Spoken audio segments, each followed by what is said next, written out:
Hi, I'm Dr. Cher, and I run a weight loss and lifestyle company specializing in helping people over 40, right, try to lose the weight, which becomes much harder after 40 years of age, and keep it off.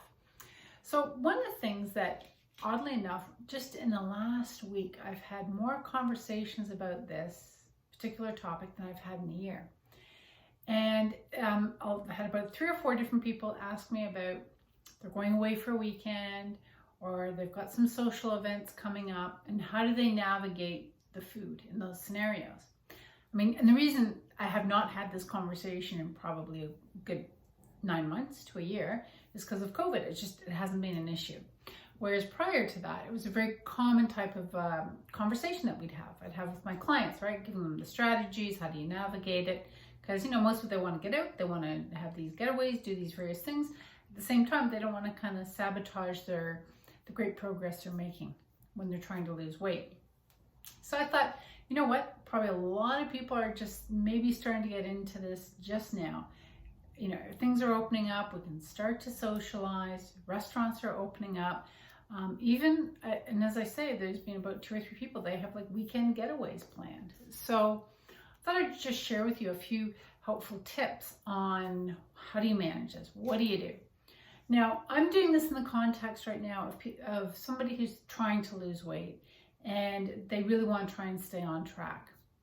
The strategies that I often will offer to my clients around maintenance are a bit different. So when they're getting into the long-term lifestyle, they're maintaining their weight, but there's going to be getaways, there's going to be doing things where maybe there's going to be a lot more food consumption, then how do they do a course correction after? That's kind of a different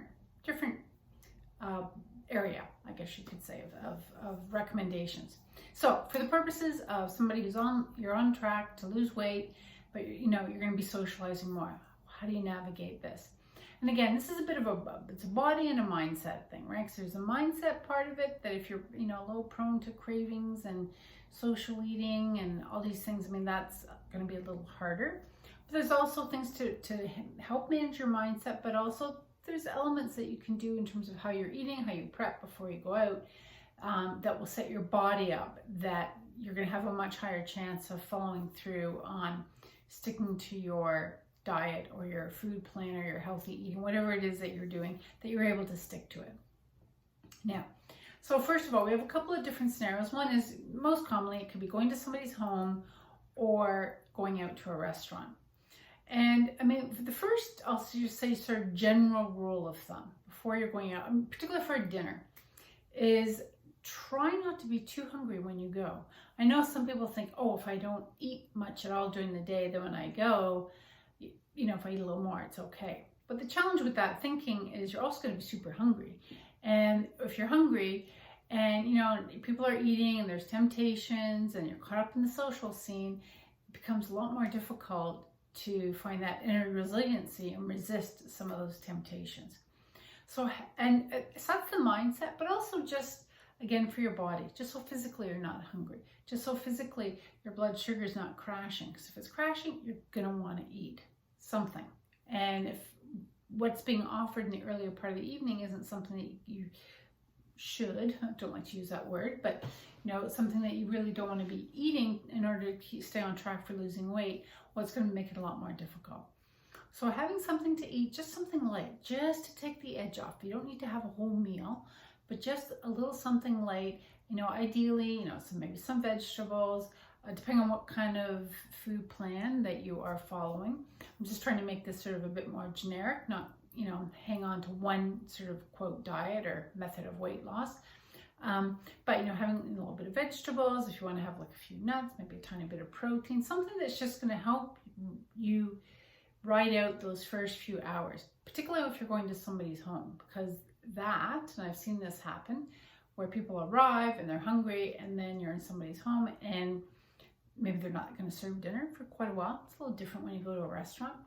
The other thing is they might put out a lot of hors d'oeuvres, right? There's the cheese and the crackers and the charcuterie and, all of that. So you're looking at all this food, none of which maybe you really want to be eating while you're on a particular food plan, but you're starving, right? That you're just making it 10 times harder for yourself. So have a little something to eat so that you know you'll be okay. You're not physically starving and really do need some food, because it's just going to be more difficult. So that's number one. Now, if you're going into somebody's home, depending on comfort level, you can ask, depending on how well you know them and whatnot, you can always just ask them what they're serving for dinner. So mentally, you can kind of get yourself prepared, knowing, okay, I'm going to have the protein, these are the veg, I don't need to have the scalloped potatoes, or whatever the case is. You're just getting kind of mentally, psychologically prepared for your plan. You're developing your plan. If you go in there with a plan, much higher likelihood of you sticking to it. So, but I appreciate sometimes you just don't want to be asking the host or hostess what they're serving. Anyways, the other thing that you can do is to offer to bring some food, particularly, again, depending on the scenario, but if it's an event where you could bring things, bring stuff that you know you can eat as well. So you know there's some things that are there, be it a side dish, a main dish. If it's, you know there's going to be, again, charcuterie, cheese, crackers, lots of food out before the meal's even being served, maybe offer to bring a veggie platter, and it has, depending on, again, what you're eating, maybe a little guacamole or hummus or salsa, whatever the case is, so you know, okay, you can nibble a bit, you'll be fine. The other one is, or even for the dessert, right? If they're going to be serving desserts, you can say, oh, I'll bring a fruit salad. You kind of go, okay, and I can have a little bit of fruit after. So that's a way of navigating the food part if you're going to somebody's home. Now, if you're going to a restaurant, a couple of recommendations there are, I mean, if you have a say in choosing the restaurant, I would highly recommend you do that. So at least you know at the get-go that there's options on the menu that you know you could enjoy, you would like eating that food, and you know it's going to help you just stay on track with your plan. So if you can have a choice in the restaurant, that's great. And then looking at the menu beforehand. Again, to have a plan, because it's so easy to get caught up, you know, when you're there, if you haven't looked at the menu, and again, you're socializing and it's fun and people are ordering all these things. You're like, well, that sounds good. Well, that sounds good. You know, and potentially you could get thrown off by that versus you've looked at the menu, you know what you're having, you're like, I've got my plan, don't even need to open the menu, and your focus then is on enjoying the company of the people. It's not about, you know, having this kind of angst about what to eat and what not to eat. So doing that ahead of time is really helpful. The other areas, of course, has to do with alcohol. For people that drink, this can be a toughie. And, you know, again, depending on the type of plan you're on, diets you can have a little bit of alcohol. Obviously, too much is not going to be good for any sort of weight loss plan. Some plans you really can't have any. So it's just being, again, managing the amount, making choices that are going to support more weight loss. So things that are lower in calories, lower in sugar, staying away. So for example, like a beer, probably not a good idea. So having that, making sure you bring that with you so you know that you have it with you. The other one is to make sure you bring some other things you can drink that you would enjoy. Like it's a nice mineral water, or there's some of these bubbly drinks, you know, these types of things. Bring some, you know, garnish for it.